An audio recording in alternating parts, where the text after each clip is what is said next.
রাজনৈতিক অর্থনীতি বলতে কি বোঝো? আজকের পাঠে আমরা জানব রাজনৈতিক অর্থনীতি কি, এর সংজ্ঞা কিভাবে দেওয়া হয়েছে, কে কি বলেছেন এবং কেন এটি গুরুত্বপূর্ণ। আমরা প্রতিদিন নানা সরকারি সিদ্ধান্ত দেখি, যেমন বাজেট, ট্যাক্স বা ভর্তুকি। এইসবের পেছনে রাজনৈতিক সিদ্ধান্ত থাকে, আবার তার অর্থনৈতিক প্রভাবও পড়ে। এই সম্পর্কটা বোঝাই হচ্ছে রাজনৈতিক অর্থনীতি। সংজ্ঞা: রাজনৈতিক অর্থনীতি এমন একটি বিষয় যেখানে আমরা বুঝি সরকার, রাজনীতি ও অর্থনীতি কিভাবে একসাথে কাজ করে। এতে বোঝা যায় কারা সিদ্ধান্ত নেয়, কিভাবে সম্পদ বণ্টিত হয় এবং সমাজে কারা উপকৃত হয়।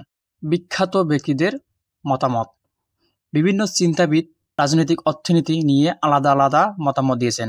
অ্যাডাম স্মিথ মনে করেন বাজার স্বাধীন হওয়া উচিত, আর কার্ল মার্কস বলেছিলেন ধনী গরিবের মধ্যে দ্বন্দ্বই অর্থনীতিকে চালিত করে।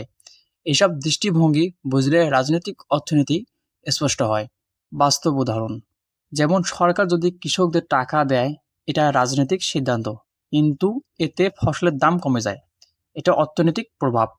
আবার কারো উপর কর চাপানো হবে, তাও রাজনীতির মাধ্যমে নির্ধারিত হয়, কিন্তু প্রভাব পড়ে সমাজে। সুতরাং বলতে পারি রাজনৈতিক অর্থনীতি আমাদেরকে শেখায় কে সিদ্ধান্ত নেয়, কেন নেয় এবং কাকে প্রভাবিত করে। এটি রাষ্ট্রবিজ্ঞানের একটি বাস্তব, ঘন, প্রাসঙ্গিক ও শক্তিশালী শাখা।